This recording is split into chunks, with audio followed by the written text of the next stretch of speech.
Scene 1, dark bedroom, phone on table. There's a strange rule everyone seems to know. If your phone rings at exactly 3:17 in the morning, don't answer it. Scene 2, quiet night, digital clock glowing. I didn't believe in rules like that. Superstitions. Urban myths. Until my phone rang. Scene 3, phone lighting up in darkness. 3:17 a.m. No caller ID. No name. Just vibration.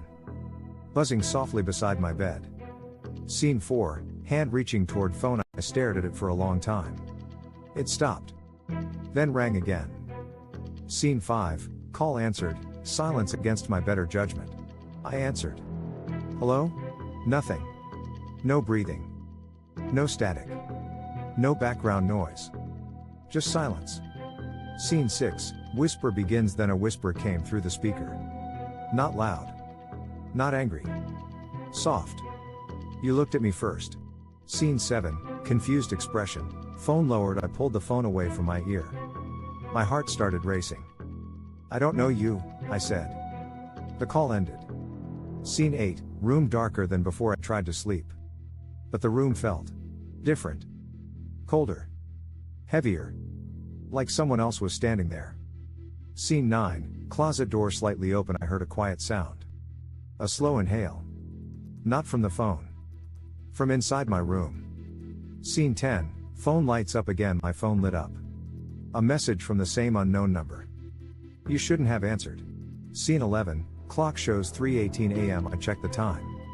3:18 a.m. 1 minute passed. Scene 12, message continues. Another message appeared. Now you can hear us. Scene 13, small sounds around the room. The air felt crowded. Soft movements. Tiny shifts. Almost like footsteps. But nothing was there. Scene 14, mirror on the wall. I looked toward the mirror. For a moment, my reflection lagged behind me. Smiling. Scene 15, phone vibration again. The phone buzzed one last time. A final message. We call once. We stay forever. Scene 16, morning sunlight. When morning came, everything looked normal. Birds. Cars. Light.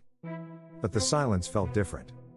Scene 17, phone turned face down. Now every night, I turn my phone off. Not on silent. Not face down. Completely off. Scene 18, final dark shot. Because sometimes, at exactly 3:17 a.m., I still hear it vibrating. Even when the phone is dead. Scene 19, night again, same bedroom. I told myself it was over. That fear fades with daylight. But night always comes back. Scene 20, phone powered off, placed on table. I made a rule of my own. Every night, before sleeping, I turned my phone completely off. No exceptions. Scene 21, clock glowing in the dark. That night, I woke up suddenly. No dream. No sound. Just a feeling. Scene 22, clock close up. 3:16 a.m. Scene 23, silence stretches. I held my breath. The room felt tight. Like it was waiting. Scene 24, phone vibrates, even though it's off. Then it happened. A vibration. Soft. Slow. From the phone. Scene 25, frozen moment. I didn't touch it. I couldn't. The screen stayed black. But the vibration continued. Scene 26, new sound joins, and then I heard something else.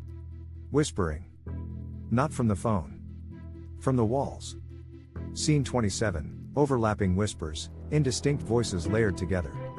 Too quiet to understand. But close. Very close. Scene 28, phone lights up on its own. The phone turned on by itself. Incoming call. No number. Just one word on the screen. Answer. Scene 29, clock changes. 3:17 a.m. Scene 30, phone stops ringing. Before I could move, the call ended. Scene 31, new message appears. The message appeared instantly. You learned the first rule. Scene 32, second message. Another message followed. The second rule is harder. Scene 33, pause, tension. I waited. My hands were shaking. Scene 34, final message. Don't pretend you can't hear us. Scene 35, sounds fade, room normal again. The whisper stopped. The phone went dark. The room felt empty again. Scene 36, morning routine, Uneasy calm the next morning, I felt watched. Not threatened.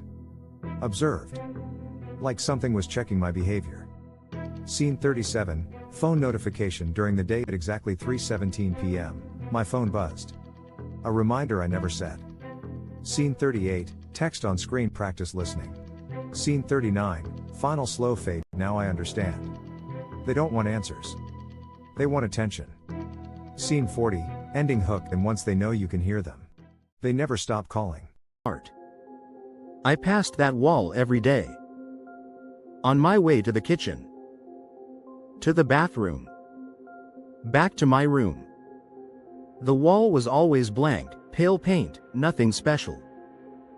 Until one night, when I was completely alone. The house felt different that evening. Not haunted.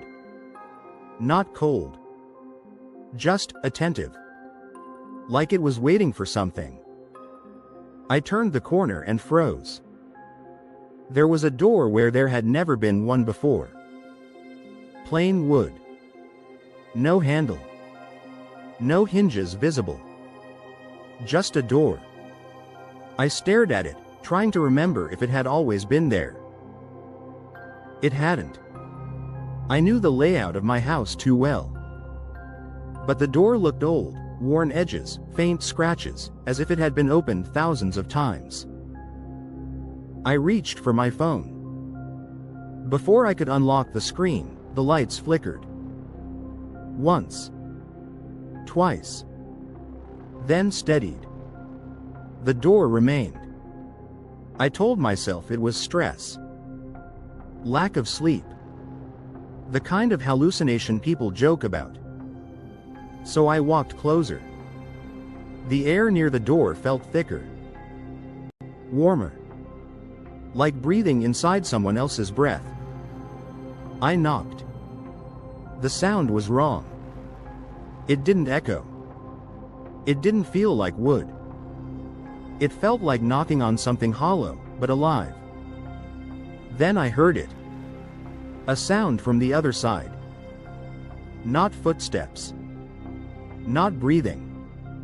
A soft shifting noise, like something adjusting its position because it knew I was there. I stepped back. The door didn't move. But I had the sudden, horrible feeling that if I turned away, it would follow. I tried the handle. There wasn't one. Instead, my fingers pressed into the surface slightly. It gave way. I pulled my hand back fast. The door was warm. That's when the whisper started. Not loud.